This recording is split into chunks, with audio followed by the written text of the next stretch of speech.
आपण निवडलेला आहे त्या प्रश्नाकडून उत्तराकडे जाण्याची आपण आता सुरुवात करत आहोत. आणि आपण आतापर्यंत जे काही चर्चा केल्या, डिस्कस केलं, बिग पिक्चर बघितलं, ग्रामीण भागातल्या ऑपॉर्च्युनिटीज बघितल्यात, सर्व्हे कसा करायचा, व्हॉइस ऑफ कस्टमर कसा आपण ओळखायचा, तो डॉक्युमेंट कसा करायचा, वेगवेगळे रिसोर्सेस किंवा गुगल सर्च कसे करायचे, सर्वेचे टूल्स कुठले, याबद्दल आपण जनरल माहिती घेतली आणि त्या अनुषंगाने तुमच्या प्रकल्पासंदर्भामध्ये तुम्ही काही गोष्टी, काही असाइनमेंट करून पण बघितल्या. पण तरी सुद्धा आपण आता थोड्याशा जनरल गप्पा मारत होतो, आपण बोलत होतो. पण आता आजपासून आता आपण थोडस स्पेसिफिक बोलूयात. म्हणजे आता आपण असं म्हटलं तर आता मागच्या आठवड्यामध्ये राहुल गांधींनी एक शेअर खूप चांगला वापरला होता, नरेंद्र मोदी, आणि तोच मी इथे कोट केलाय. म्हणजे मी त्यांचा राहुल गांधींचा फॅन आहे वगैरे असं काही नाही, किंवा नरेंद्र मोदींचा फॅन आहे असं पण नाही, पण शेअर चांगला आहे म्हणून की तू इधर उधर की बात न कर, ये बता की काफिला कैसे लुटा.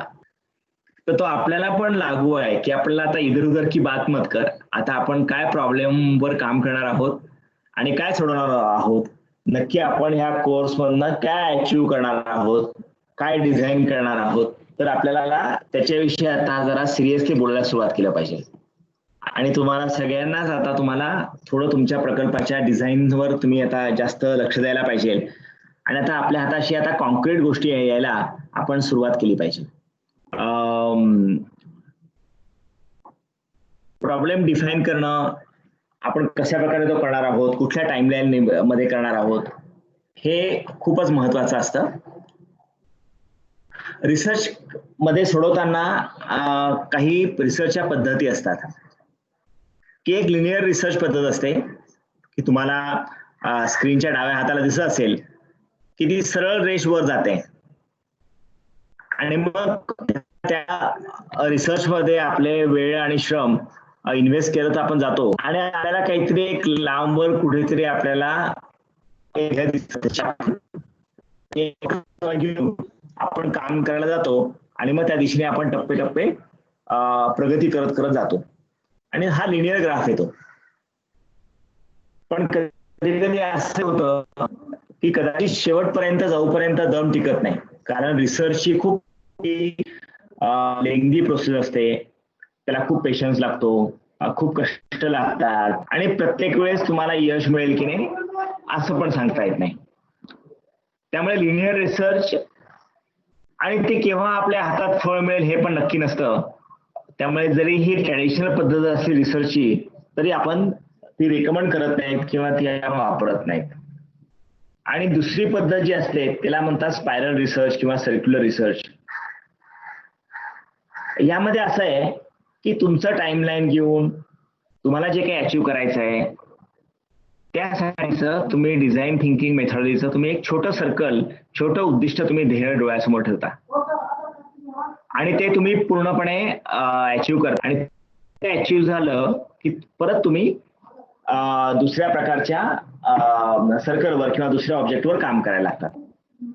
प्रत्येक सर्कल करत असताना आपण आतापर्यंत ज्या काही स्टेप बघितल्या की एम्पथी असेल, व्हॉइस ऑफ कस्टमर असेल, रिव्ह्यू ऑफ लिटरेचर असेल, प्रश्न डिफाईन करणं आहे, मग त्याचं आयडिएशन करणं आपण जे करणार आहोत पुढच्या सेशन मध्ये, प्रोटोटायपिंग आहे, टेस्टिंग आहे, कस्टमरचा फीडबॅक आहे आणि कस्टमरचा फीडबॅक मिळाला की परत review of literature, defining a problem, ideation आणि तो कस्टमरचा फीडबॅक घेऊन आपलं उत्तर परत रिफाईन करणं, हे चक्र असतं. आणि यातलं हे सगळ्यात छोटं तुम्हाला सर्कल दिसतोय स्क्रीनवर, तो हा छोटा जो सर्कल आहे, हा छोटा सर्कल पहिल्या स्टेपला पूर्ण होतो, मग त्याच्यापेक्षा मोठा सर्कल, मग त्याच्या पुढचा मोठा सर्कल आणि अशा प्रकारे याला आपण सर्क्युलर रिसर्च किंवा स्पायरल रिसर्च म्हणतो. हे म्हणजे नक्की काय आहे मी तुम्हाला ते थोडं समजून सांगतो काही उदाहरण देऊन आणि मग आपण पुढे जाऊ. मी तुम्हाला ड्रायरचं उदाहरण देणार आहे की विज्ञान आश्रमामध्ये आम्ही एक आता ड्रायर डेव्हलप केला आणि त्याची स्टोरी मी तुम्हाला सांगणार आहे किंवा त्याचे आम्ही आणि त्यातून मी तुम्हाला ही सर्क्युलर रिसर्च म्हणजे काय हे सांगायचा प्रयत्न करणार आहे. मला ह्या प्रकल्पाची मला एक्झॅक्ट डेट पण माहिती आहे, कारण त्या मुलाने त्याच्या ब्लॉगवरती डेट लिहिलेली आहे. 25 जुलै 2016 ला आम्ही हा प्रोग्राम सोडवायला सुरुवात केली. 4 वर्ष होऊन गेली म्हणजे आता.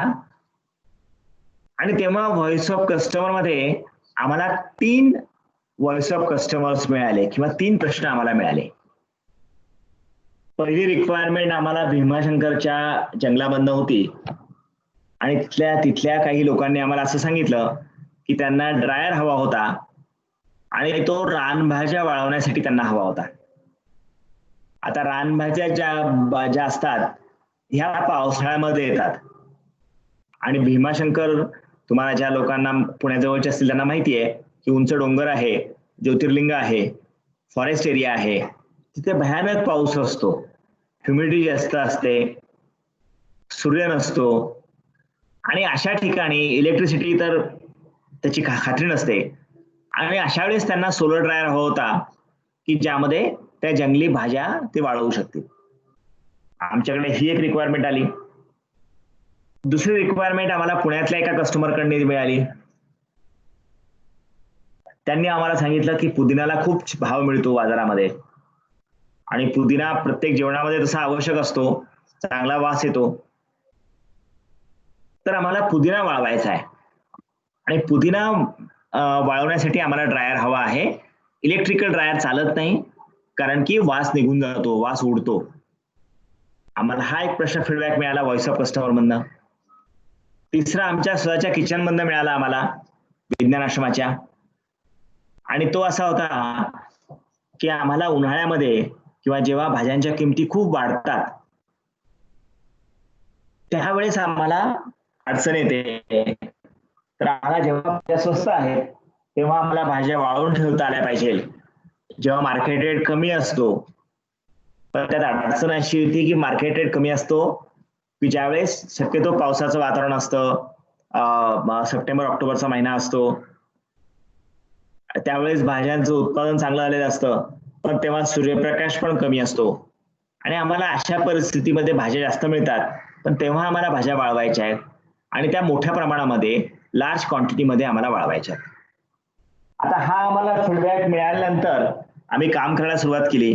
काय करायचं, तर मग तुम्हाला सगळ्यात शेवटी आता या स्क्रीनवर सगळ्यात खाली तुम्हाला एक छोटं सर्कल दिसेल की आमचा हा पहिला प्रॉब्लेम आम्ही डिफाईन करायला लागलो की आम्हाला ड्रायर बनवायचा आहे. पण मग त्याच्यामध्ये हे सगळं सांगताना हा ड्रायर बनवताना काही व्हिलन डोळ्यासमोर उभे राहिले की ज्यांनी क्वेश्चन्स केला की नाही नाही हे कसं शक्य आहे. पहिली गोष्ट, पैसे किती लागतील, फायनान्स फिजिबल आहे का, तुम्ही एवढं मोठं काम करणार आहात का, तुमच्या ज्यांनी शक्य होणार आहे का, रिस्क आहे, एवढे पैसे तुम्ही खर्च केले आणि ड्रायर पूर्णच केला नाही तर काय होणार. मग असं ठरलं की जेवढा वेळ आमच्याकडे आहे, सुरुवातीला जो काही 2-3 महिन्याचा तो शुभम म्हणून मुलगा फोटो तुम्हाला दाखवला आणि हा प्रमोद पानसरे, दोघांचे नाव तर मी त्यांना असं सजेस्ट केलं की तुम्ही आमच्याकडे एक रिकामा डोम पडलेला आहे, तो डोम तुम्ही घ्या आणि त्या डोम मध्ये तुम्हाला काय काय करायचं ते इन्व्हेस्टमेंट करत नाही, मला तुम्ही प्रूफ ऑफ कन्सेप्ट आणून द्या. तुमच्या डोक्यात जी काही ड्राइंगची आयडिया आहे की लो टेम्परेचरला ड्राय करायचं, जसे पावसाळ्यामध्ये पण आपल्या घरामध्ये कपडे वाळतात तशा प्रकारच्या ड्रायर मध्ये तुम्हाला भाजीपाला वाळवायचा आहे, तर तुम्ही मला प्रूफ ऑफ कन्सेप्ट द्या. आणि मग आमचं जे सगळ्यात छोटं सर्कल मी खाली दाखवलंय त्यासाठीच आमचं प्रॉब्लेम स्टेटमेंट ठरलं की टू ट्राय पुदिना using existing dome structure, test for its quality, smell, colour कसा आहे ड्राइंगचा हा तुम्ही ठरवा आणि हा वेगवेगळ्या भाज्यांवर टेस्ट करा. एवढाच आमचा प्रॉब्लेम स्टेटमेंट आणि एवढाच आम्ही प्रोजेक्ट म्हणून सुरुवात केली काम करायला उत्तर शोधण्याच्या स्टेप मधली. प्रश्न व्हॉइस ऑफ कस्टमर खूप मोठा होता. आमच्या कन्स्ट्रेंट मध्ये आम्ही ही पहिली स्टेप आम्ही घ्यायची आपण ठरवली, त्यावर आम्ही काम करायला लागलो आणि आम्हाला लकीली त्या डोम ड्रायर मध्ये आम्हाला काहीतरी मोठं म्हणून आम्ही हा डोम शेप घेतला होता, पण नंतर आमच्या असं लक्षात आलं की अरे या डोम शेपचे ऍडव्हान्टेज आहेत, कारण सूर्यप्रकाश सगळीकडून इव्हनली पसरतो. दिवसभरामध्ये कुठल्याही वेळेस जो सूर्याला एक्सपोज झालेला सरफेस आहे तो सारखाच राहतो. तुम्हाला तिथे काही नॅचरल आपण जे म्हणतो ना की वायू विसरण जे होतं त्याचा नॅचरल काही ऍडव्हान्टेज मिळतो तुम्हाला. आणि मग आम्हाला या डोमचे ऍडव्हान्टेज पण आम्हाला जाणवले. आणि आम्हाला त्या पुदिनाचा वास जो आहे तो पण रिटेन झाला. पुदिना खूप छान वाढला, कस्टमरला पण आवडला. आणि आम्हाला असं लक्षात आलं की अरे हा प्रोडक्ट आमचा सक्सेसफुल झाला, की आम्ही डोम ड्रायर आम्हाला भाज्या वाळवता यायला लागल्या आणि आम्हाला मोठ्या प्रमाणात भाज्या वाळवण्यासाठी हे स्ट्रक्चर उपयोगी पडू शकेल. आम्ही सगळे खुश झालो. पहिलं सर्कल अचीव्ह झालं. Empathy, voice of customer. की प्रॉब्लेम छोटा ठेवला होता, डिफाईन केला होता आणि त्याच्यावर आम्ही काम करून एका लेवलला आलो. आता तुम्ही सगळ्यांनी मला एम्पॅथी बद्दल बोललेला आहात. तुम्ही सगळेजण आता व्हॉइस ऑफ कस्टमर तुमच्या याच्यामध्ये आले. मला असं विचारायचं आहे की आता आपण थोडंसं आपल्या प्रश्नाकडे बघूया. तुम्ही जे काही प्रॉब्लेम प्रोजेक्ट घेतले त्याच्याकडे, की जसं डोम मध्ये आम्ही व्हॉइस ऑफ कस्टमरवरनी आमच्या कन्स्ट्रेंट मध्ये आम्ही प्रॉब्लेम डिफाईन केला. आमच्याकडे ज्या काही कन्स्ट्रेंट होत्या त्या पैशाच्या होत्या, किती बायोमास लागणार आहे त्याच्या, ॲग्रोमास लागणार त्याच्या होत्या आणि त्यानुसार प्रॉब्लेम कस्टमर डिफाईन केला. आता तुमच्या प्रॉब्लेम स्टेटमेंटकडे आपण थोडंसं बघूया की आपण एम्पॅथी पासून व्हॉइस ऑफ कस्टमर कडनं कसं आपण तिकडे जाणार. मला असं वाटतंय की आता सोनल आहे, अमोल सर आहेत. मला थोडं तुम्ही सांगा, सोनल सर किंवा अमोल किंवा प्रसाद कोणी पण, तुम्ही मेंटर करत आहात स्टुडंटला, की आता आपण समजा आपण अल्फियाचं उदाहरण घेऊ, मनोज म्हणू आपण किंवा आकाशचं घेऊ, की त्यांनी आता व्हॉइस ऑफ कस्टमरला कसं प्रॉब्लेम स्टेटमेंटमध्ये कन्व्हर्ट करावं. तुम्ही कोणी सांगू शकाल का? हो सर. आता अल्फिया बद्दल आपण जर म्हटलं तर अल्फियाने आपल्याला सांगितलं होतं की तिला तिच्या घरची शेती करायची किंवा घरच्यांना शेतातील नवनवीन पद्धती कशा असतील, त्यातून उत्पन्न कसं वाढवता येईल, अशा पद्धतीचं मॉडेल तिला डेव्हलप करायचंय आणि ते तिच्या घरच्यांना पटलं पाहिजे किंवा घरच्यांना अपिलिंग असलं पाहिजे. तर त्याच्या रिलेटेड तिने व्हॉइस ऑफ कस्टमर जो मिळवलाय त्यात तिने विचारले की कोणत्या भाज्या ते घेतात आसपासचे लोक किंवा घरी, किंवा नेहमीच्या पद्धती काय, मातीचं परीक्षण केलंय का, अशा पद्धतीचे तिने प्रश्न विचारले. तर मला वाटतं की तिचा प्रॉब्लेम डिफाईन करताना किंवा तिच्या जे प्रोजेक्टची आयडिया आहे किंवा तिला काम करायचंय त्याची प्रॉब्लेम डेफिनेशन अशी होऊ शकते की to develop a small plot with regular crop for getting optimum yield and will be scalable or possible to replicate on large field. म्हणजे छोट्या प्लॉट मध्ये करता येईल अशा प्रकारे भाजीपाल्याचं उत्पादन घेणं किंवा ऍग्रिकल्चरचं प्लॅनिंग करणं की जे पुढे जाऊन तुम्हाला मोठ्या प्रमाणात पण करता येईल, असा तो तुमचा एक स्टेटमेंट डिफाईन होईल. ठीक आहे. आणि मग म्हणजे आता आपण अल्फिया किंवा मनोज, तुम्ही जे स्टुडंट आहात, आम्ही तुम्हाला फक्त उदाहरण म्हणून तुमच्याशी डिस्कस करत आहोत. तुमच्या मनामध्ये जे काही चाललेलं असेल तो प्रश्न तुम्ही डिफाईन करून परवा दिवशी परत आपल्याला तुम्ही सांगणार आहातच. पण आता आम्ही फक्त प्रॉब्लेम स्टेटमेंट किती स्पेसिफिक असला पाहिजे. छोटा प्लॉट म्हणजे त्यांनी छोटा प्लॉट म्हटलाय, मग छोटा प्लॉट म्हणजे 2 गुंठे 1 गुंठे हे पण आपल्याला स्पेसिफाय करायला लागतं, पण ते तुमच्याकडनं येईल. आता आम्ही जनरल बोलतो आहोत की तुम्हाला ठरवावं की आपल्याला एका ओळीमध्ये आपला प्रश्न मांडता आला पाहिजे एका प्रॉब्लेम स्टेटमेंट मध्ये. मनोज बद्दल मनोजचं काय? मनोजने जो प्रॉब्लेम सांगितला होता किंवा मनोजने सुरुवातीला जे सांगितलं की त्याला कोकणात जायचंय, म्हणजे त्यांचं गाव जे कोकणात आहे तिकडे जायचंय आणि तिथे भाजीपाला जो म्हणजे आताची जी गरज आहे त्या लोकांची, तर त्यांना भाजीपाला बाहेरून येतो, म्हणजे कोल्हापूर असेल किंवा आसपासचे जे दुसरे घाटमाथ्यावरून भाजीपाला येतो. तर खरी अडचण अशी की तिथं भाजीपाला मिळत नाही, फ्रेश व्हेजिटेबल्स मिळत नाही. तर मला वाटतं की आता मनोज ज्या पद्धतीने इकडे आहे, म्हणजे आता तो कोकणात नाही, तर जिथे आहे त्या ठिकाणी तो कसं करेल, तर त्याच्यासाठीचा प्रॉब्लेम स्टेटमेंट असं होऊ शकतं की growing fresh vegetables to fulfil daily requirement of a household having small space like terrace. बरोबर. हो, ठीक आहे. म्हणजे स्पेसिफिक आलं की आता तुम्ही तुमच्या कन्सेप्टमध्ये आता पहिली स्टेप घेतायत. म्हणजे शेवटी अल्टिमेटली तुम्हाला कोकणात जाऊन करायचंय. हे आपलं मोठं अल्टिमेट ड्रीम आहे प्रोजेक्टचं. लिनियर रिसर्च मध्ये आपण ते डोळ्यासमोर ड्रीम ठेवून आपण तयारी करत राहिलो असतो. आता सर्क्युलर रिसर्च मध्ये आपण काय करतोय, छोटं टार्गेट जे इमिडिएटली मला अचीव्ह करता येईल ते आपण करतोय and then we will go to the next level, याच्यापेक्षा मोठं सर्कलवर. हा, आणि अजून आकाश बद्दल आकाशचं जे म्हणणं होतं की तो पण कोकणातूनच आहे आणि त्याचं म्हणणं आहे की कोकणात खूप सारे फळं तयार होतात, फळं पिकतात आणि ते डायरेक्ट दलाल घेतो फक्त शेतकऱ्याकडून आणि त्यांना जे शेतकऱ्याला मिळतं ते खूप कमी पैसे मिळतात किंवा मोबदला खूप कमी मिळतो. तर हा त्याचा प्रॉब्लेम होता आणि त्याला तो पण आता कोकणात नाही, तर त्याच्या समोरचे काही कन्स्ट्रेंट्स आहे.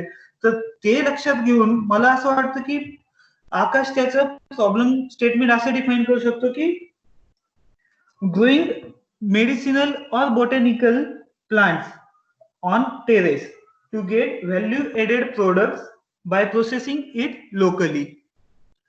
म्हणजे त्याच्याकडे जिथे काही जागा आहे, टेरेस असेल किंवा गॅलरी असेल, त्या ठिकाणी तो अशा पद्धतीचे प्लांट्स लावू शकतो की ज्याचं प्रोसेस करणं त्याला शक्य होईल लोकली, म्हणजे त्याच्या ठिकाणीच त्याला ते प्रोसेस करता येईल आणि ते प्रोसेस करून जे उत्पादन मिळेल ते मोठ्या किमतीला विकता येईल किंवा तो ज्या ठिकाणी आहे त्याच ठिकाणी त्याला त्या उत्पादनातून जास्त पैसे मिळतील अशा पद्धतीचा कस्टमर त्याला शोधता येईल. Okay, very good. म्हणजे आता थोडक्यात आपण आता बघितलं की आपल्याला कन्स्ट्रेंट काय आहेत, आपल्याकडे काय रिसोर्सेस अवेलेबल आहेत, याचा विचार करून आपण जे अचिवेबल आहे तेवढं आपण आता टार्गेट ठेवलं पाहिजे किंवा तेवढाच आपण आता प्रश्न आपल्या वेळेच्या मर्यादेमध्ये डिफाईन करून घेतला पाहिजे. म्हणजे मग आपल्याला पहिलं लूप करणं, सोपं करणं, पूर्ण करणं सर्कल शक्य होतं. बरं, आता मी थोडं पुढे जातो. आता आपण बघूयात की पहिलं सर्कल सुद्धा पूर्ण केलं. आमच्या ड्रायरच्या केसमध्ये आम्ही ड्रायर बनवला, आम्हाला पुदिन्याचा वास पण रिटर्न झाला. आता पुढे काय? आता मी तुम्हाला ह्या स्लाइडवर तुम्हाला दाखवलंय की मी तुम्हाला त्याच्या वरचं सर्कल दाखवलंय. नाऊ आता we are going for next circle, design आणि टेस्टिंग. की आम्हाला आता प्रूफ ऑफ कन्सेप्ट तर मिळाली, बाबा डोम ड्रायर वर्क तर होतोय, आम्हाला भाजीपाला वाळवतो तर यायला लागला, पुदिन्याचा वास पण रिटर्न झाला. पण आता मग आम्हाला असं वाटलं की अरे आता हे डोम ड्रायर डाळिंबाला पण चालतो का? या डोम ड्रायर मध्ये मी अजून काही मोरिंगा पण मी वाळवू शकतो का? मला काय काय वाळवता येईल बरं? मग आता परत माझ्याकडे आले, अरे आता हे खूप छान चालतंय, आपण आता असं करूयात की आपण आपल्याला वेगवेगळ्या भाजीपाल्यांवर हे टेस्ट करायला लागेल. मग परत व्हिलन आला, तो व्हिलन म्हणाला की अरे नाही नाही नाही, प्रत्येक वेळेस एवढं मोठं डाळिंब कोण बेस्ट करणार ना, तुम्हाला ट्रायल फेल झाली तुमची एखादी तर आम्हाला नाही परवडणार बाबा, इतका मोठा डाळिंब तुम्हाला द्यायचा, सोलायचा, वाळवायला ठेवायचा, तुम्ही टमाटे ठेवाल, तुम्ही द्राक्ष ठेवाल, हे चालणार नाही. मग काय केलं पाहिजे?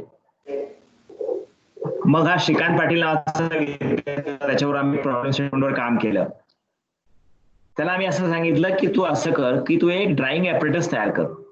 एक छोटा आम्हाला असा ड्राइंग ऍपरेटस पाहिजे आहे की ज्याच्यामध्ये आम्ही टेम्परेचर आणि ह्युमिडिटीच्या कंडिशन आम्ही कंट्रोल करू शकू आणि आम्हाला एखादी भाजी कशी वाळते तिचा आम्हाला ड्राइंग कर्व आम्हाला मिळेल, ती कशी वाळते तिचा आम्हाला कर्व काढेल, आम्हाला त्याचं we can understand the drying properties, आम्हाला त्याची ड्राइंग प्रॉपर्टी कळेल, आम्हाला डेटा मिळेल आणि आम्ही अशा प्रकारचं प्रॉडक्ट बनवणं, अशा प्रकारचं छोटं ऍपरेटस बनवणं, हा आमचा सेकंड प्रॉब्लेम स्टेटमेंट त्या प्रोजेक्टसाठी.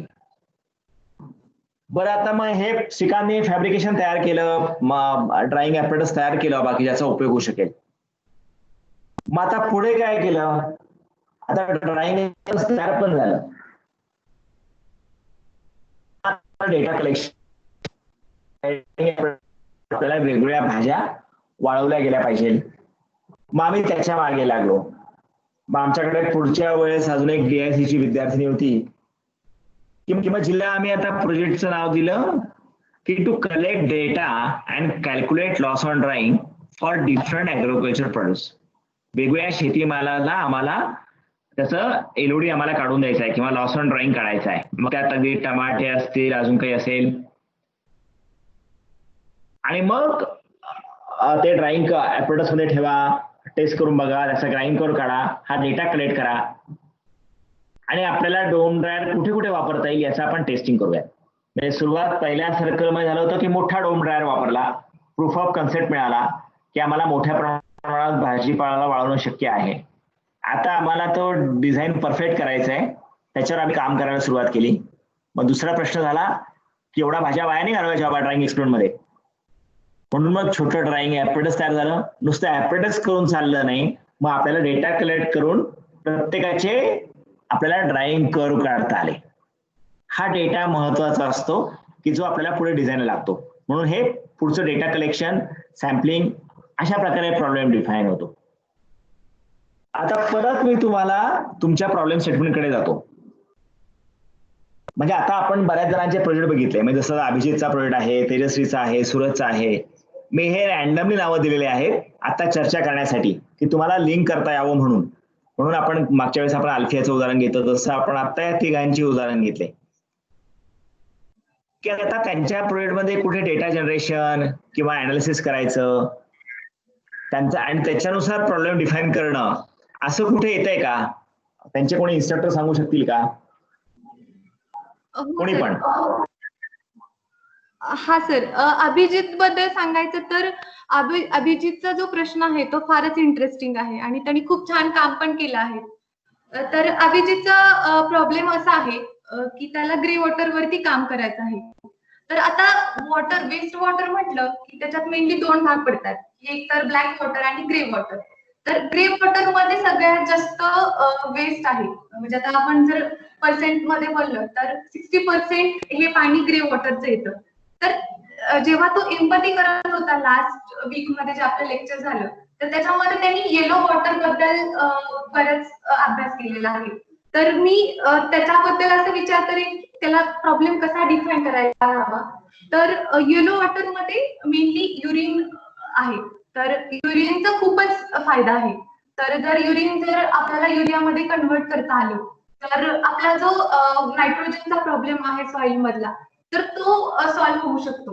तर आता हा तर मोठा प्रश्न झाला, पण आता अभिजितने स्मॉल स्केल वरती काय करता येईल असा जर विचार केला तर याच्यामध्ये दोन भाग येऊ शकतात. तर एक तर युरिन कलेक्शन वरती तो प्रॉब्लेम डिफाईन करू शकतो किंवा युरिन प्रोसेस वरती. आता जर युरिन कलेक्शन वरती काम केलं तर त्याला असं म्हणता येईल की proper system for urinal collection, आणि मग त्यात किंवा असं म्हणता येईल की वॉटरलेस युरिनल बनवता येईल त्याला, ह्याच्यावरती एक काम करता येऊ शकतं. आणि जो दुसरा भाग मी म्हणाले की युरिन प्रोसेस, म्हणजे ती युरिनचं कन्व्हर्जन युरियामध्ये करायचं, आणि ते युरिया आपण त्याचा व्हॅल्यू ऍडेड प्रोडक्ट झाला म्हणजे तो आपण जर टाकला जमिनीमध्ये तर ते नायट्रोजन म्हणून युज होईल, आणि त्याचा सध्या खूप डेफिशियन्सी आहे नायट्रोजन मध्ये. तर युरिन प्रोसेसिंग हा एक भाग झाला. तर सध्या तो दोन गोष्टीवरती काम करू शकेल. तर आता अभिजितने ठरवायचं आहे की त्याला कुठल्या ह्याच्यामध्ये काम करायचं आहे.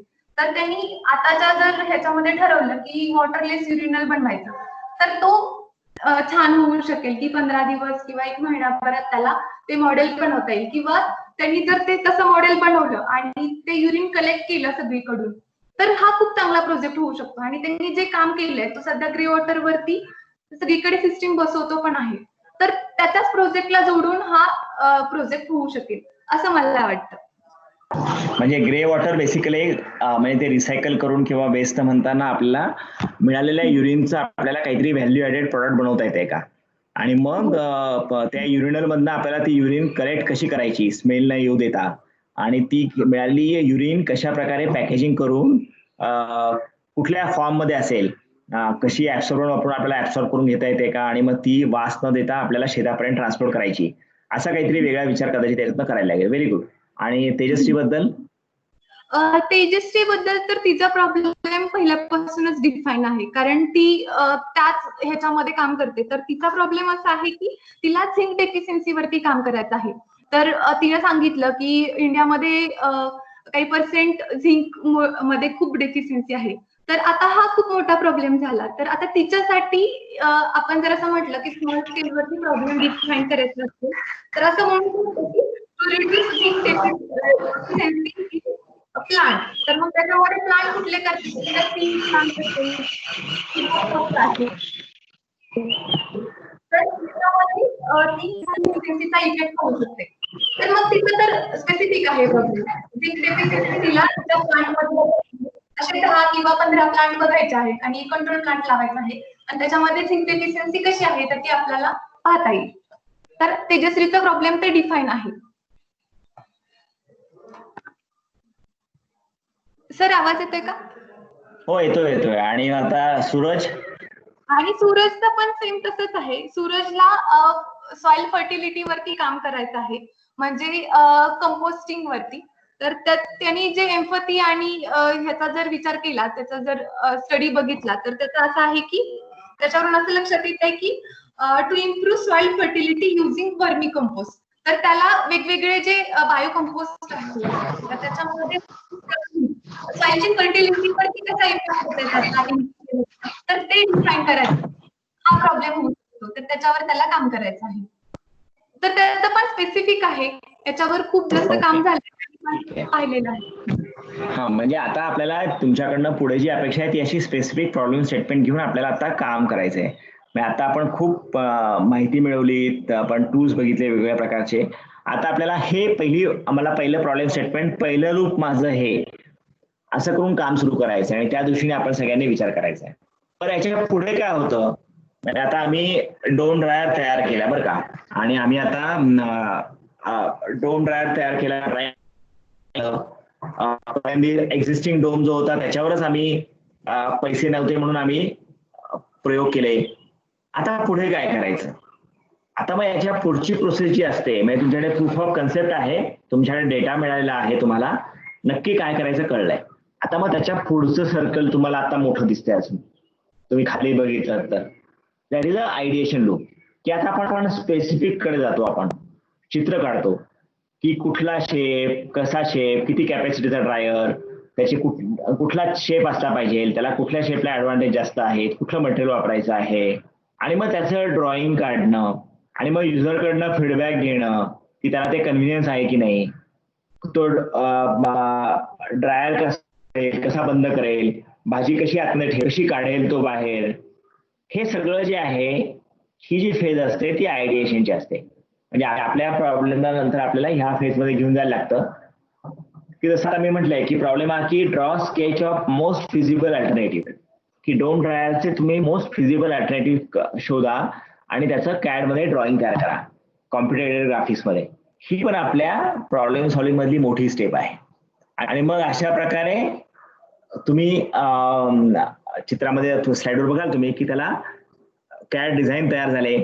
आणि मग हे इंजिनिअरिंग ड्रॉइंग जे असतात, आजकाल असं असतं की तुम्हाला फॅब्रिकेशन करायचं आणि मग टेस्टिंग करायचं. आता बरेचसे सिम्युलेशन टूल्स अवेलेबल आहेत, इलेक्ट्रॉनिक्स मध्ये आहेत, मेकॅनिकल इंजिनिअरिंग मध्ये आहेत, आणि त्या डिझाईन टूल बद्दल पण आपण बोलणार आहोत. पण हे सिम्युलेशन टूल काय करतात की तुमचं डिझाईन परफेक्ट की नाही हे आपल्याला दाखवतात. की जसं डोम ड्रायर मध्ये हवा कशा प्रकारे डोमच्या आतून वाहील, याला म्हणतात CFD किंवा कॉम्प्रेशन फ्लुइड डायनॅमिक्स. तर तुम्ही CFD स्टडी करता की कशा प्रकारे तुम्ही कॉम्प्युटर स्क्रीनवर कॉम्प्युटेशन करून फ्लुइड कसं वाहील, हवा कशी वाहील आणि कशा शेपमध्ये सगळीकडे युनिफॉर्म हिटिंग होईल का नाही, हे तुम्हाला अनालिसिस करता येतं आणि तुम्हाला बघता येतं. तरच तुम्हाला स्ट्रेस अनालिसिस करता येतं, तुम्हाला लोड देऊन बघता येतो एखाद्या वस्तूवर किती लोड सहन करू शकते की नाही. जमिनीवर तुम्हाला पाऊस पडून बघता येतो की पाणी कुठे साचणार आहे, कुठे मुरणार आहे. तर ही सगळी डिझाईनची टूल जी आहेत, कॉम्प्युटरची टूल आहेत, CAD टूल आहेत, ती आपल्याला वापरली पाहिजे. म्हणजे मग फॅब्रिकेशन करायच्या अगोदर आपल्याला टेस्टिंग करून बघता येतं की अरे आपली वस्तू वर्क होणार आहे की नाही. आणि आपला फॅब्रिकेशन करून जे काही नंतर चूक आली तर आपलं सगळं आपलं मटेरियल वाया जातं. पण कॉम्प्युटरवर आपण इझिली ते सिम्युलेट करून बघू शकतो. आपल्याला इलेक्ट्रॉनिक सेन्सर्स, इलेक्ट्रॉनिक सर्किट्स ते पण अशा प्रकारे सिम्युलेट करून बघता येतात. इव्हन बायोमेडिकल सायन्समध्ये पण खूप प्रगती झाली आहे आणि सॉलिडवर्क्सची आता एक नवीन डिव्हिजन आलेली आहे की जे तुम्हाला बायोटेक्नॉलॉजीमध्ये पण तुम्हाला कॉम्प्युटर सिम्युलेशन करता येतात. तर ही पुढची स्टेटमेंट झाली. डोम ड्रायव्हरच मी तुम्हाला आता मागा म्हटलं की आयडिएशन आणि डिझाईन ही एक पुढची स्टेज आपली.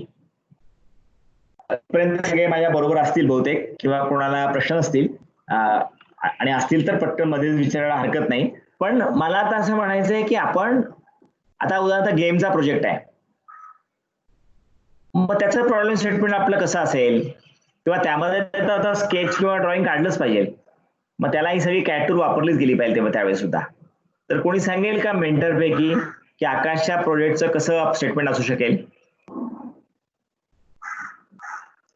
कोणी सांगू शकेल? अमोल किंवा हा, म्हणजे अमित आहे त्यांचं त्यांना याच्यावर काम करायचंय की मुलांचं जे अट्रॅक्शन आहे किंवा ऍडिक्शन ते म्हणतात त्याला मोबाईल गेमिंगचं, तर ते कमी कसं करता येईल, तर त्याच्यावर त्यांना काम करायचंय. आपण वेगवेगळे म्हणजे आपण मागच्या वेळेस असं म्हणले होते की what is science behind your problem, त्यावेळी वेगवेगळ्या गोष्टी समोर आल्या. तर प्रत्येक गेमच्या मागे काहीतरी सायन्स आहे किंवा काहीतरी सायन्स असतं, ज्याच्यात हे इन्क्लूड असतं की आपण ज्यांच्यासाठी हा गेम बनवतो ते कसे त्यात एंगेज होतील मेंटली आणि फिजिकली. याच्यासाठी काही थिअरीज असतात किंवा वेगवेगळे प्रिन्सिपल्स असतात, तर त्याचा विचार करावा लागेल.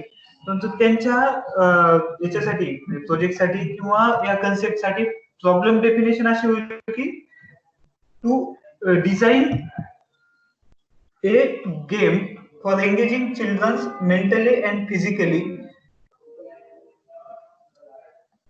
which can be reduce their attraction towards mobile games. The game will be in two or single for a single children असं.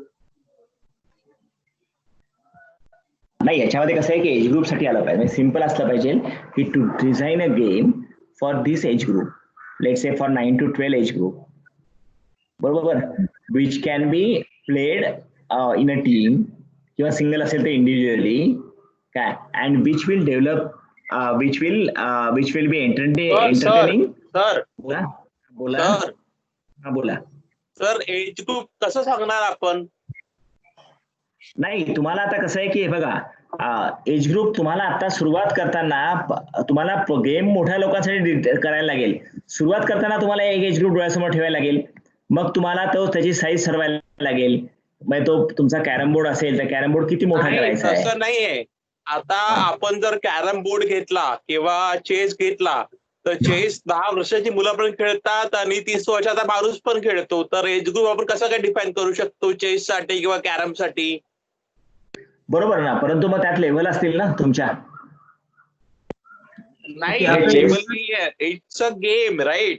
तर बरोबर. गेम साठी एज ग्रुपचं रिस्ट्रिक्शन कसं काय टाकू शकतो आपण? हरकत नाही, तुम्हाला नसेल टाकायचं हरकत नाही. मग तुम्हाला कुठल्या, पण माझं म्हणायचं असं काहीतरी स्पेसिफाय केलं पाहिजे. खूप जनरिक करत असताना की मी बैठा खेळ आहे का उभे राहून ग्राउंडवर खेळायचा आहे, बैठा खेळ आहे, हे सिंगल खेळणार आहेत का ग्रुपमध्ये खेळणार आहेत, तो डिफाईन झाला पाहिजे. So basically you are going to design a game which can be played in a team, काय, which will be a indoor game which can be played in a team. इतकं छोटं स्टेटमेंट असतं पाहिजे, खूप मोठं पण नको आहे. आता त्यांना तुम्हाला मोबाईल पासून त्यांना दूर घ्यायचं आहे ना, हे तुमच्या टायटल मध्ये नका येऊ देत, प्रॉब्लेम स्टेटमेंट मध्ये. That is your impact.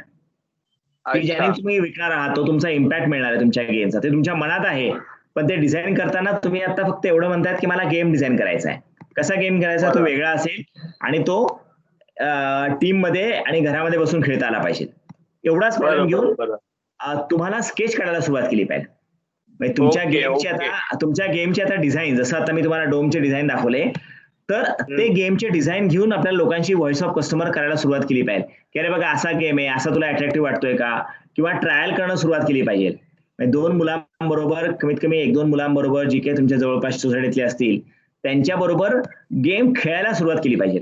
त्याशिवाय आपल्याला व्हॉइस ऑफ कस्टमर मिळणार नाही. तोपर्यंत आपल्याला, मी तुम्हाला सांगतो ना, प्रत्येक लूप आपल्याला कम्प्लीट करायचा आहे. तर त्या प्रत्येक लूप मध्ये पण व्हॉइस ऑफ कस्टमर येणार आहे तुमचा, आणि फीडबॅक पण येणार आहे, टेस्टिंग येणार आहे. तर ती टेस्टिंगची पद्धत सर, तो गेम डिझाईन करायला वगैरे सोडवा यावं लागणार ना, त्याशिवाय करणं पॉसिबल नाही. हा, पण मग तुमचं ते स्केच कळलं तर मग त्याचं आपल्याला म्हणतात की प्रोटोटाइप करता येतंय का काही. मी म्हटलं की त्याला तुम्हाला आता स्केच करू शकतो म्हणजे पेपरवर, कारण हा. कॅड टूल तर नाहीये माझ्याकडे, पण पेपरवर स्केच करू शकतो. ठीक आहे ना, स्केच केलं, पण तुम्हाला काही त्याचा मी म्हणतो ना त्याला, आपण असं म्हणतो की आपला जसा आम्ही मोठा डोम घेतला आणि त्याच्यावर आम्ही प्रूफ ऑफ कन्सेप्ट घेतला, तर तुम्हाला प्रूफ ऑफ हा. कन्सेप्ट कसा घेता येईल?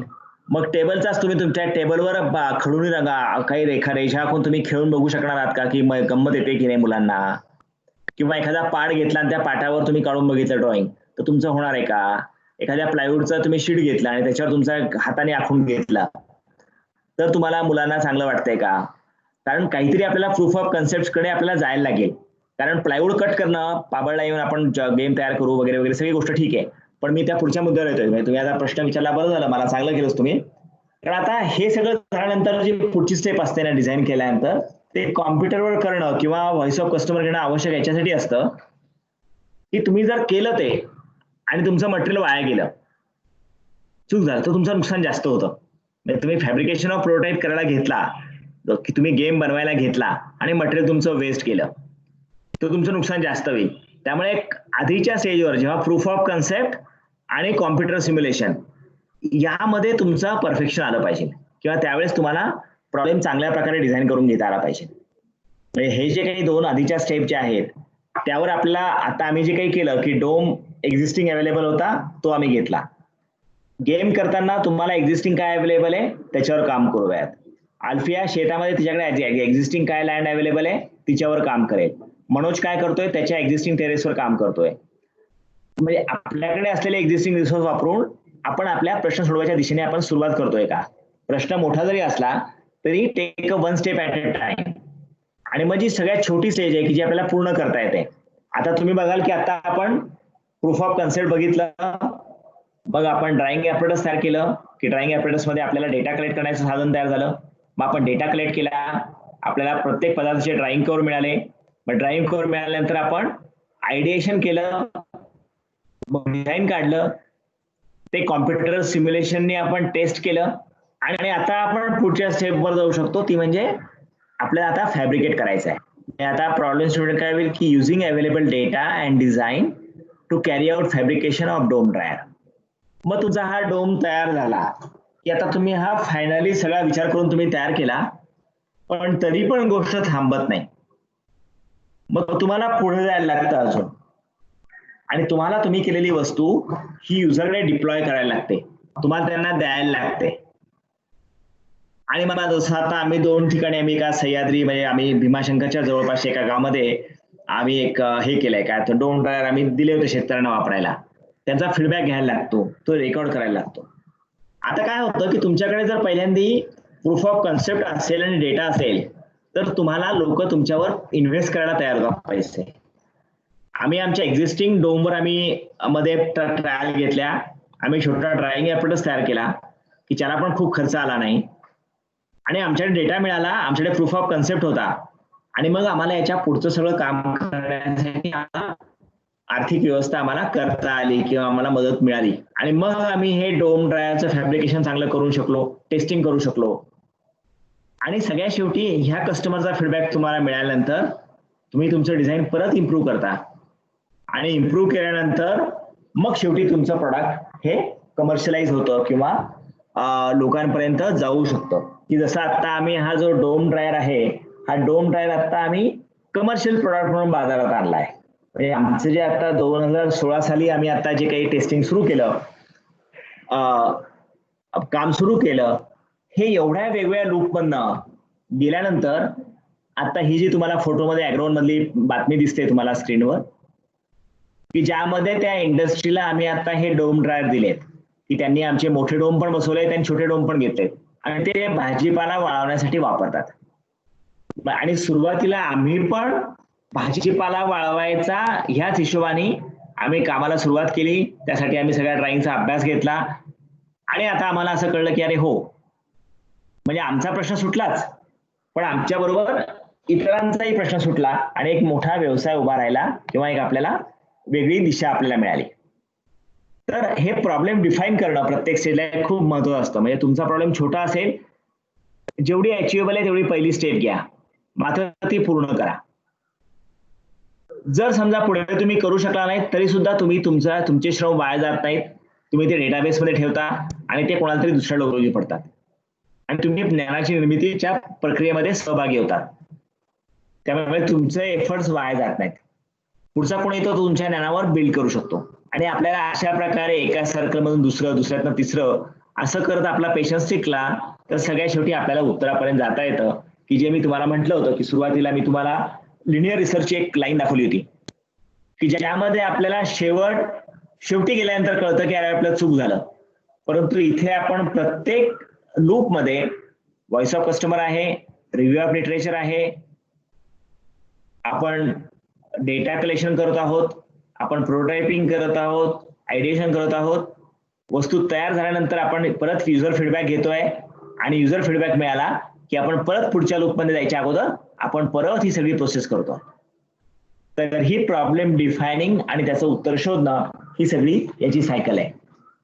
तर मी सोनलला याचं फ्रेमवर्क कसं आहे हे सांगण्यासाठी सांगतो की सोनल तू याच्या जर हे सांगितलंस की म्हणजे कोणाला इमिजिएटली काही प्रश्न असतील तर विचारा, नसेल तर आपण सोनल काय सांगते ते ऐकून घेऊयात की प्रॉब्लेम डिफाईन करणं आणि कस्टमर पर्यंत नेणं ही प्रोसेस आपल्याला छोट्या छोट्या सायकलमध्ये करायची आहे हे आपण समजून घेऊयात आणि आपल्याला प्रत्येकाला आपला गोल हा डिफाईन करायचा आहे की आम्ही किती करणार आहोत आणि मग एका गोलमधनं दुसऱ्या गोलवर आपण जाणार आहोत. तर सोनल. हा सर.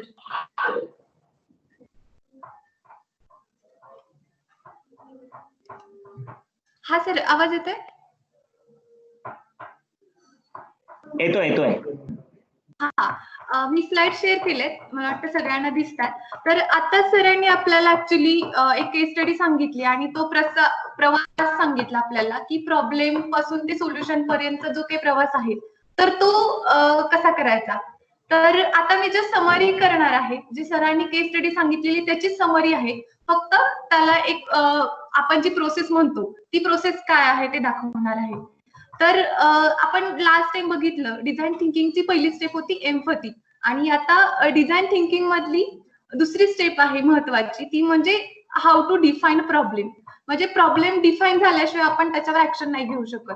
तर तो प्रॉब्लेम कसा डिफाईन करायचा केस स्टडी मधून तर आपण समजून घेतलेलंच आहे, पण ते केस स्टडी सरांनी जी सांगितली तर ते खालचे पॉइंट कन्सिडर करून त्यांनी त्यांचा प्रॉब्लेम डिफाईन केला होता. तर त्याच्यामध्ये प्रॉब्लेम डिफाईन करताना हे महत्वाचं असतं की तो प्रॉब्लेम कोणासाठी आहे, कुठल्या लोकांसाठी करतो आहे, पर्सन रिलेटेड आहे का, किंवा त्याचे ऑब्जेक्टिव्ह काय आहे प्रॉब्लेमचे डिफाईन करण्यासाठी, त्याचे चॅलेंजेस काय आहे किंवा पेन पॉइंट काय आहेत. तर हे आपल्याला प्रॉब्लेम डिफाईन करताना हे महत्वाचे पॉइंट कन्सिडर करावे लागतात. तर जे केस स्टडी सरांनी सांगितली तर ह्या 5 पॉइंट वरती डिपेंड आहे. म्हणजे सरांनी सतत सांगत होते की एम्पॅथी केली त्यांनी, व्हॉइस ऑफ कस्टमर घेतला आणि मग त्यांनी प्रॉब्लेम डिफाईन केला. तर एम्पॅथी आणि प्रॉब्लेम डिफाईन तर ह्या खूपच जवळची स्टेप आहे. म्हणजे एम्पॅथी झाल्याशिवाय आपण स्पेसिफिक प्रॉब्लेम नाही डिफाईन करू शकत.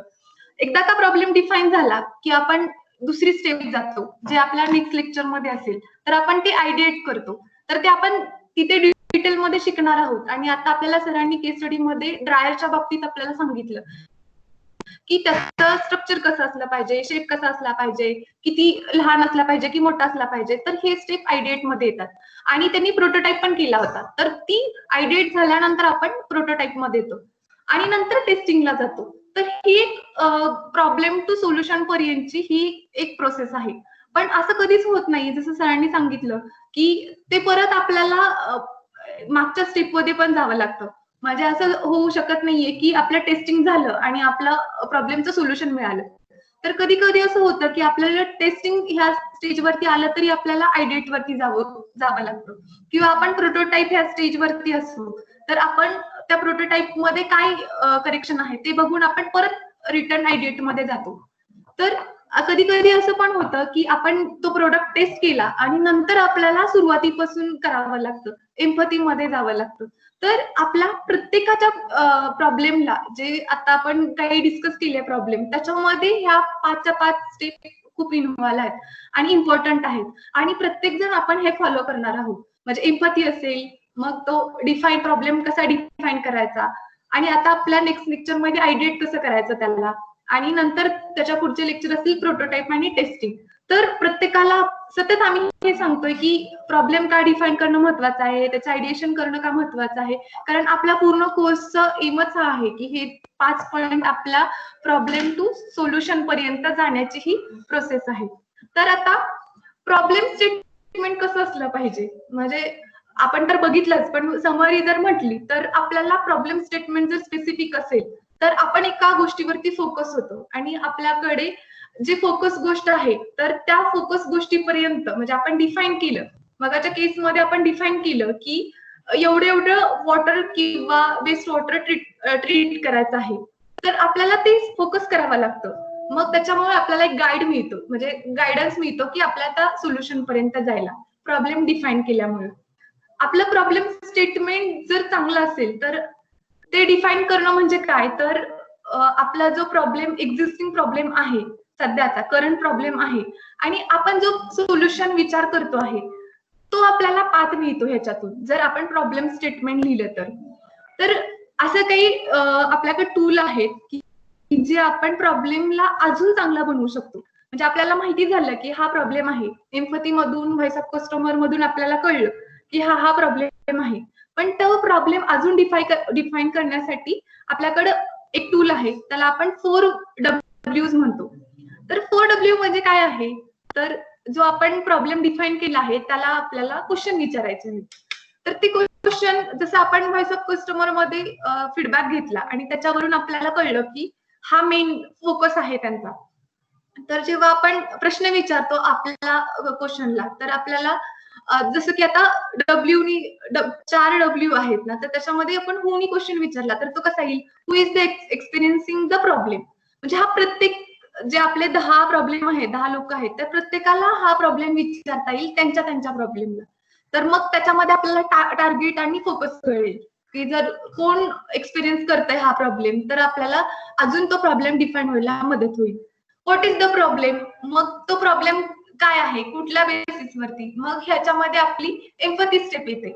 म्हणजे आपण असं नाही म्हणू शकत की आपली एम्पॅथी स्टेप झाली, बाजूला झाली, आता त्याचा डिफाईन मध्ये काही उपयोग नाहीये. तर आपल्याला प्रत्येक वेळेस पुढच्या किंवा मागच्या स्टेपला सतत मागे पुढे करावं लागतं. जे मगाशी सतत सर सांगत होते की आम्ही आयडेट केलं, मग परत मागे गेलो, मग टेस्टिंग करून परत आम्ही आयडेट वरती आलो, तर ते सांगत होते तर ते ह्याच्यामुळे, कारण तो आपल्याला प्रॉब्लेम डिफाईन करायचा असतो नीटपणे. आपण तिसरा प्रश्न असं विचारू शकतो की where does the problem present itself. तर मग कुठे आहे प्रॉब्लेम नक्की, मग तिची सिच्युएशन असेल किंवा एखादी जागा असेल. मग आता मगाशी जसं मनोजच्या केसमध्ये तो मुंबईत आहे किंवा पुण्यात आहे, तर त्यांना त्यांच्या कोकणातला प्रॉब्लेम सोडवायचा आहे, तर कुठला प्रॉब्लेम सॉल्व्ह करायचा आहे, तर तो क्वेश्चन एक्झॅक्टली आपल्याला तो प्रश्न विचारून कळेल, आपल्याला मिळेल त्याचं उत्तर. तर असे प्रश्न विचारणं गरजेचं आहे. व्हाय डज इट मॅटर, तर असे वेगवेगळे प्रश्न विचारले आपल्या प्रश्नाला तर अजून तो प्रश्न स्पेसिफिक होत जातो. आता आपण मगाशी अमोल सरांनी पण बऱ्याच ह्याची उदाहरणं दिली, मनोजची असेल, आकाशची असेल, अल्फिया किंवा आपण सूरजचं पण उदाहरण बघितलं. तर ह्या सगळ्यांचं काय आमच्या वेनी त्यांचं काय डिफाईन प्रॉब्लेम असेल ते सांगितलं. तर आता मी प्रणालीचं सांगणार आहे की एक केस स्टडी घेतला आहे की प्रणालीला वेस्ट वरती काम करायचं आहे. आता वेस्ट म्हटलं की आता हा खूप मोठा एरिया झाला, तर ह्याच्यामध्ये 2 टाईप येतात, एक बायोडिग्रेडेबल आणि नॉन डिग्रेडेबल, आणि प्लास्टिक वेस्ट हे नॉन बायोडिग्रेडेबल मध्ये मोडतं. तर हा खूप मोठा प्रॉब्लेम असेल तर आपण तर एवढ्या मोठ्या प्रॉब्लेमवर नाही सुरुवात करू शकत, तर आपण छोट्यापासून सुरुवात करायची आहे. तर हा प्रॉब्लेम डिफाईन करताना तिने कोणकोणत्या गोष्टी विचारात घ्यायला पाहिजे, तर तिच्यासाठी मी इथे काही पॉइंट घेतले. तर प्लास्टिक वेस्ट म्हटलं की आपल्या समोर 4 वेगवेगळ्या एरियाज येतात आणि ह्या 4 वेगवेगळ्या एरियावरती वेगळा प्रॉब्लेम डिफाईन होऊ शकतो. जसं की आपण बघितलं की प्लास्टिक वेस्ट जमिनीवर टाकू नका किंवा ते इकडे तिकडे टाकू नका, असा अवेअरनेस सुद्धा आपल्याला एक आपला प्रोजेक्ट होऊ शकतो किंवा आपला तो प्रॉब्लेम असू शकतो. कारण प्लास्टिक कुठेही टाकलं जातं, कसंही टाकलं जातं, किंवा तो प्लास्टिक तुम्ही कचरा कुंडीतच टाका, अशा सगळ्या गोष्टी सांगणं, ही अवेअरनेस आणणं सुद्धा एक मोठा प्रॉब्लेम असू शकतो आणि मग त्याच्यावरती काम करू शकते. दुसरा प्रॉब्लेम आहे सेग्रिगेशनचा. सेग्रिगेशन हा पण खूप मोठा एरिया झाला, तर ते सेग्रिगेशन करणं सुद्धा हा एक प्रॉब्लेम डिफाईन होऊ शकतो ह्याच्यावरती. ट्रान्सपोर्टेशनचा सुद्धा प्रॉब्लेम आहे, म्हणजे प्लास्टिक आपल्या आजूबाजूलाच पडत आहे का, कुंडीतून आपल्याला डम्प यार्ड पर्यंत नेणं, हा सुद्धा एक ट्रान्सपोर्टेशनचा सध्या प्रॉब्लेम आहे. त्याच्यावरती सुद्धा ती प्रॉब्लेम डिफाईन करू शकते. किंवा ती प्लास्टिकचं काय करता येईल, रियुजेबल कसं बनवता येईल, ह्या प्रोसेस वरती सुद्धा तिला काम करता येईल. तर तिच्याकडे हे 4 ब्रॉड एरिया आहेत, पण ती सध्या 4 गोष्टीवरती नाही काम करू शकत. तर तिला डिफाईन करावं लागेल की ती नक्की कशावर काम करणार आहे. तर ती एम्पॅथीमध्ये तिच्या असं लक्षात आलं की ती कलेक्शन वरती काम करणार आहे. तर मग तिने जर कलेक्शन हा मोठा एरिया जर पकडला, तर आता कलेक्शनचा आपण जर विचार केला की आपण म्हटलं की कलेक्शन आपण डिफाईन करूयात प्रॉब्लेम, पण आता त्याच्यात पण आपल्याला वेगवेगळे टाईप आहेत. तर आता कलेक्शन म्हटलं तर मग डोअर टू डोअर जाऊन कलेक्शन करणार आहे का, की रोड साईड पडलेलं जे प्लास्टिक आहे ते कलेक्ट करणार आहे, किंवा जे कॉमन प्लेसेस आहेत इकडे तिकडे जिथं प्लास्टिक पडलेलं आहे तर ते प्लास्टिक वरती काम करणार आहे का. तर ह्या प्रत्येक स्टेज वरती तिचा एक वेगळा प्रॉब्लेम तयार होईल आणि मग तिला त्याच्यावर काम करावं लागेल. पण आता आपल्याला आपण काय स्पेसिफिक काम करणार आहे ते आपल्याला नेमकं ठरवलं पाहिजे. तर आता जो कलेक्शन वरती काम करणारा जर बघितलं तर तिच्या एम्पॅथीवरून असं लक्षात आलं की रॅक पिकर जे आहेत त्यांना खूप मोठा प्रॉब्लेम येतोय. तर त्यांना कलेक्शनचा जर प्रॉब्लेम म्हणाला तर त्याला आता आपण जे मगाच्या स्टेप मध्ये बघितलं होतं की 4 व्हाय 4 W क्वेश्चन आपण विचारले होते. तर आपण ऍक्च्युली ह्या केस स्टडीला लावून बघूयात की हे जर 4 क्वेश्चन कलेक्शन किंवा प्लास्टिक वेस्ट यांना जर विचारले तर काय उत्तर येतील. तर आता प्रणालीच्या केसमध्ये जर आपण असं म्हणू की प्रणाली कलेक्शन वरती काम करणार आहे, तर मग who is the experiencing problem of collection.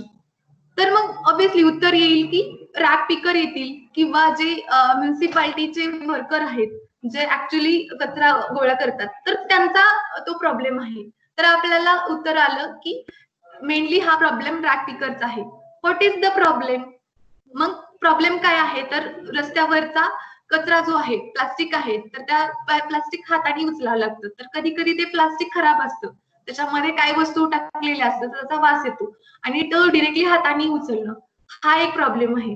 अजून त्याच्यामध्ये विचार केला तर तो कचरा खाली वाकून गोळा करावा लागतो आणि त्यांच्या बरोबर अजून तो कचरा गोळा केलेला पण एक पोतं असतं, ओझं असतं त्यांच्या बरोबर.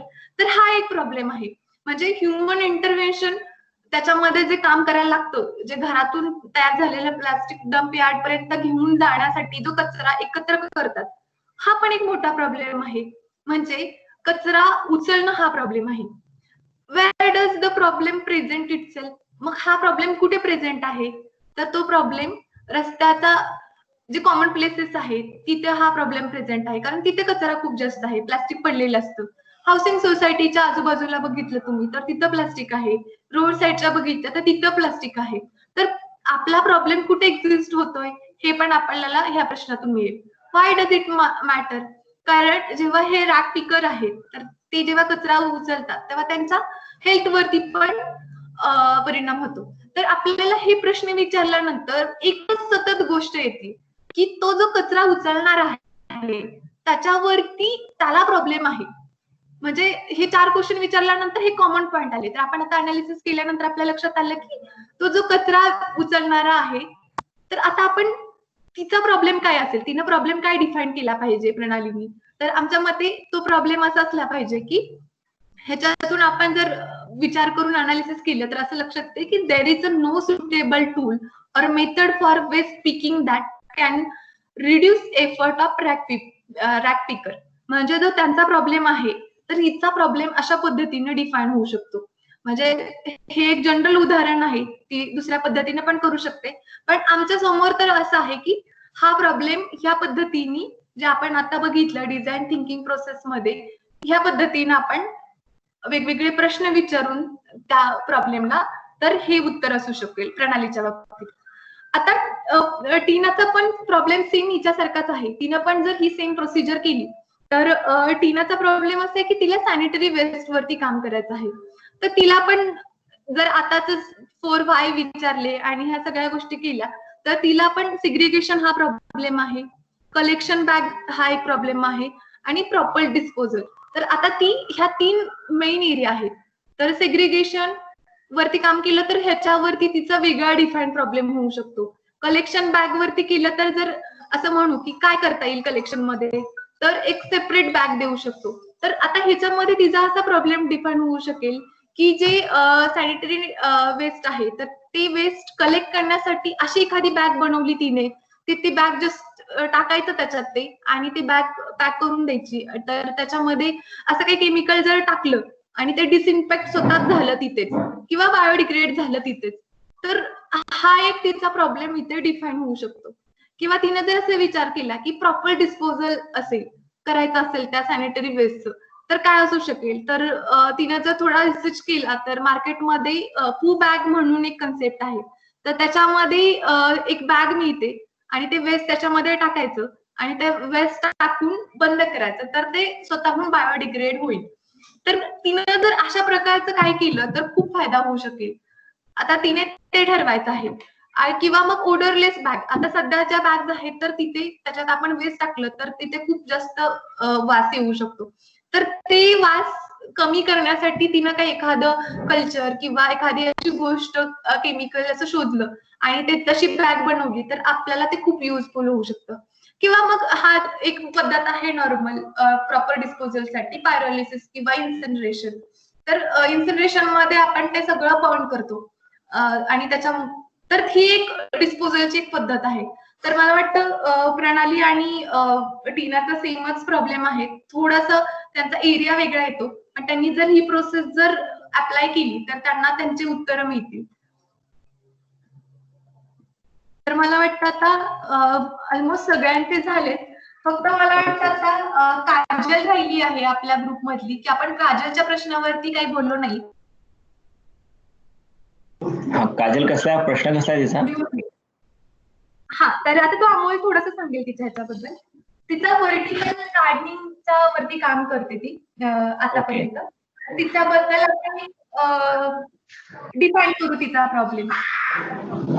ओके, नाही पण तिला हरकत नाही, म्हणजे आपण सगळ्यात महत्त्वाचं म्हणजे सगळ्यांना कल्पना आली असेल की म्हणजे आम्ही जे उत्तर आता आम्ही जे काही चर्चा केली किंवा आता आपण इनपुट्स दिले तेच फॉलो केले पाहिजे असं काही नाहीये. पण त्यांना जो काही वाटतो त्यांनी ते, आम्ही जस्ट प्रॉब्लेम स्टेटमेंट म्हणजे काय म्हणायचंय आम्हाला किंवा काय अपेक्षा आहे यासाठी आपण त्यांना ते पॉइंटर्स दिले होते आपण आता. तर त्यांना त्यांचा विचार करायचा आहे. म्हणजे काजलला पण कदाचित मनोज किंवा आपण याच्यावर जे टेरेस गार्डनवर काम करताय लोकांसाठी आपण जे काही सजेस्ट केलं तर त्यामुळे तिला पण फीडबॅक मिळाला असेल. का काजल, तुला क्लॅरिटी आली आहे का?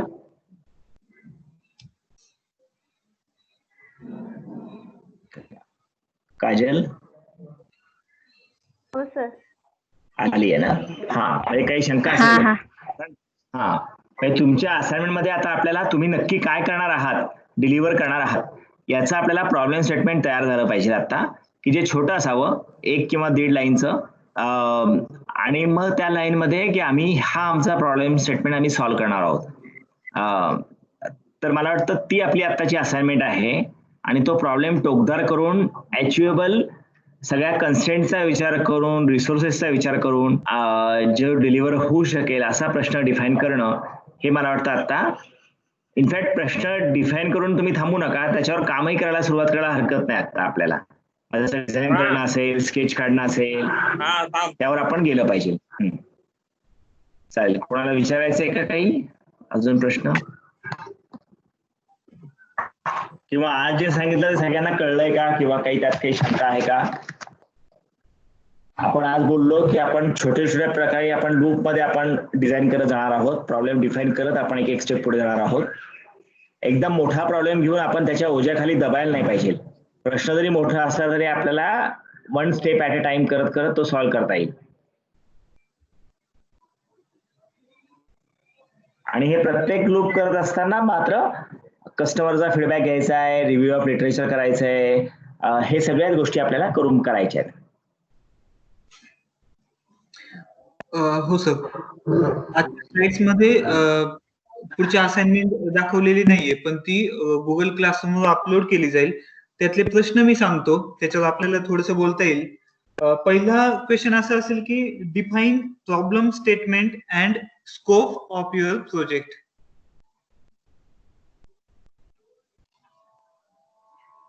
मी पुन्हा तो प्रश्न सांगतो की define problem statement and scope of your project, हा पहिला क्वेश्चन असेल. आणि दुसरा क्वेश्चन असा असेल की draw a sketch of your idea.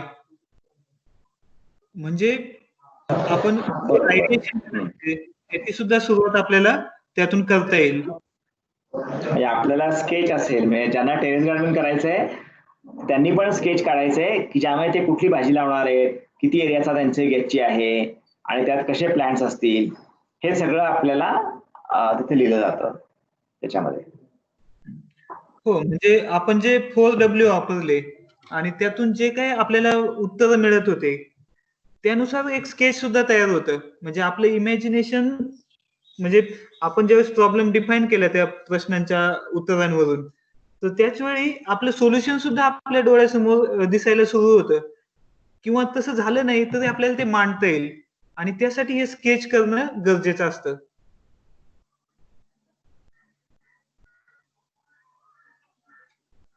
हो सर, तुम्हाला काही सांगायचंय का? बरोबर बरोबर. नाही बरोबर आहे. हे 2 स्केच आलं की आपल्याला प्रोटोटायपिंग कडे जाता येईल किंवा त्यातली व्यवहार्यता बघता येईल. हो. हा माहित आहे. आता हा पुढचं. हा सर. हा ठीक आहे, हरकत नाही. पुढे जाऊ. आता जर कोणाला काही प्रश्न असतील तर ते विचारू शकतील.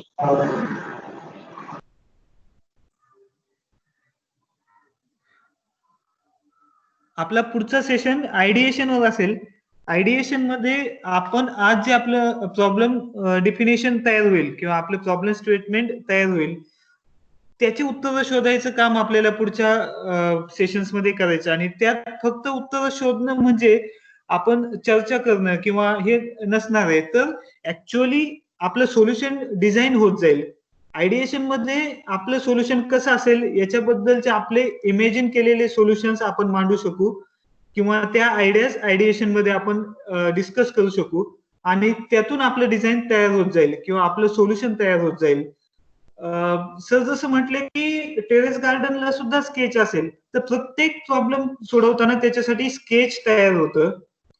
स्केच फक्त एखादी मशीन किंवा वस्तू तयार करण्यासाठी नसतं, तर प्रत्येक सोल्युशनचं एक स्ट्रक्चर असतं, त्याची ट्री म्हणू शकतो आपण, किंवा ते चित्र तयार व्हायला पाहिजे.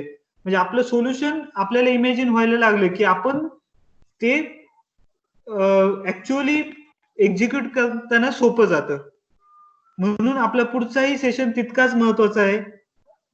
तर आपला पुढचा सेशन मंगळवारी असेल, पण त्याच्या आधी आपल्या सोमवारी मेंटरिंग सेशन होईल, जो की आजच्या सेशनवर आधारित असेल. आणि प्रत्येकाचे जे प्रॉब्लेम स्टेटमेंट तयार होतील आणि असाइनमेंट मधून जे उत्तर येतील त्याच्यावर आपण डिस्कस करूयात.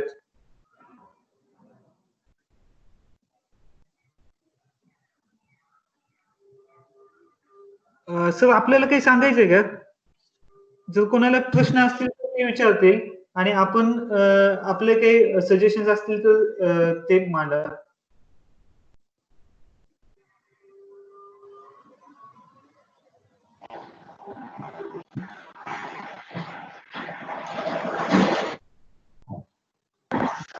ठीक आहे, नसतील प्रश्न तर आपण थांबूयात मग.